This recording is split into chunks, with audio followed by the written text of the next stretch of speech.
I study in 4th standard in Parth Vidyalaya English Medium School. Today I am going to tell about the life cycle of stars. The first stage of the life cycle of any star is a cloud of dust and gas, which we call a nebula. This nebula does not do any nuclear fusion at all, and nuclear fusion in short words is the outward pressure.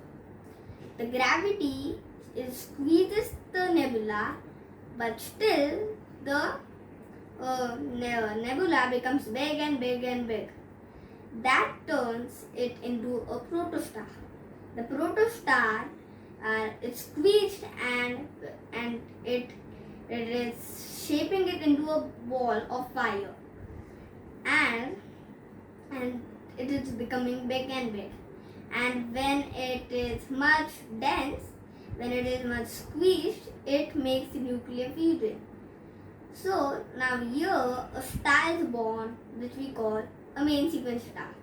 This main sequence star has nuclear fusion and gravity both.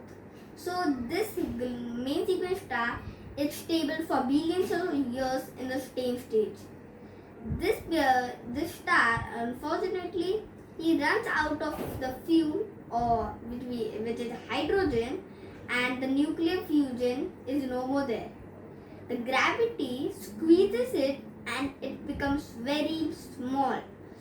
Now, after becoming much dense and hot, it again becomes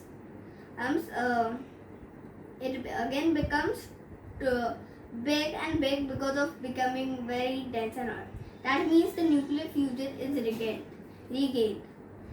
Now, how much that will be big, how much it will expand, is dependent on the initial star. That means the main sequence star, which was born and was stable before losing its hydrogen, and that main sequence star size is dependent. So the R136A1 is a main sequence star and our sun is a main sequence star. So now the sun is a simple, very small star. Means it's very big, but in space it doesn't have the mass to be a red supergiant. So the next stage is a red supergiant or a red giant. Now this the R316A1 is a main sequence star which is about 300 times massive than the sun. So now that is much of mass, and this main sequence star is going to be a red supergiant. So it's dependent on the before size. So now the small star which is very dense and hot now starts to expand, and the sun, we'll take now with the sun, that is the red giant. Now this is made into a red giant, and this red giant at some point it will expel its outer layers. It can't hold that outer layers, and it expels and leaves a small white dwarf. This white dwarf is very small and very shiny, and as it's so shiny it is that it gives up light white, and it's very small. Now this white dwarf is giving so much light that it loses the energy after emitting that light, and that becomes very dark up there. He doesn't be that white shiny, and now he's a black dwarf. So it turns into a black dwarf, and our sun is going to end like that. Our sun is going to end like a black dwarf. Now we'll go to the second type, that is the red supergiant. Now this red supergiant is massive, very massive, and the nuclear fusion is very strong.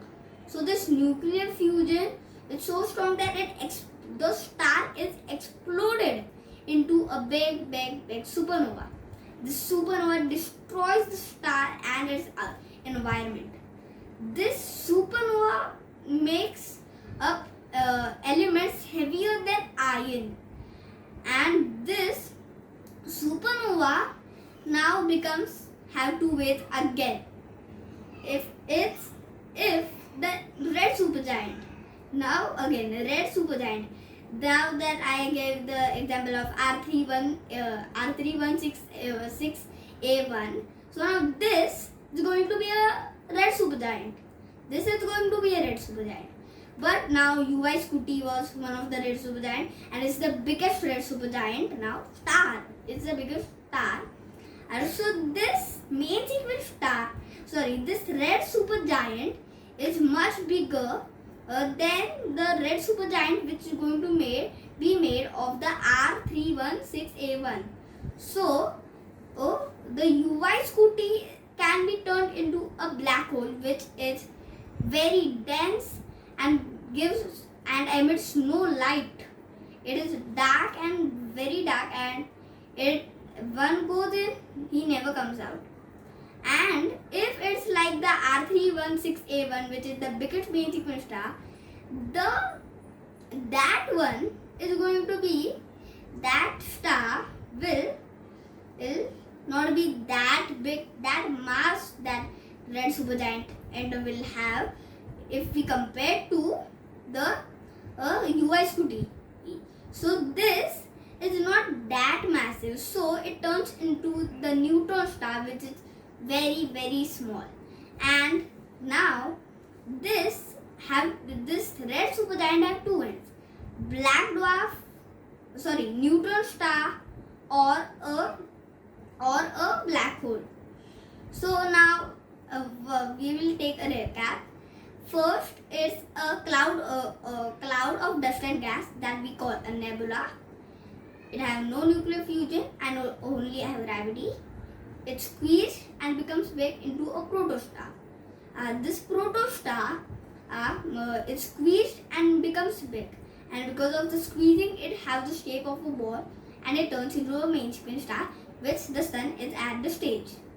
This main sequence star runs out of hydrogen after being billions of years after being stable, and then it's becoming small, and it becomes so dense and hot that it regains its nuclear fusion, and it starts growing up big. And it's dependent on the initial star size is how much it will be expanded. So if it was small or medium, it will turn into a red giant, and that red giant will expel its core, that is the outer layer, and make a very small white dwarf that gives much of light. And it gives so much of light that it loses all its energy by emitting the energy, and it completely be black, and it's very dark, which we call a black dwarf, which is the end of the red giant. Red supergiant has much of nuclear fusion, and so it is exploded into a supernova. So this supernova makes heavier elements than iron, and then it's dependent on the red supergiant, how it works. If it was very big, very massive, then it will become a black hole, which is very dense, and as one goes in, he never comes out. And if it was small or medium red supergiant, then that red supergiant, the supernova of that red supergiant will turn into a neutron star. So the red giant has its end as a black dwarf, and the red giant have its end like a black dwarf with a black dwarf, and the red supergiant have its end like as a black hole or a neutron star, which is dependent on the size of the red supergiant. Thank you.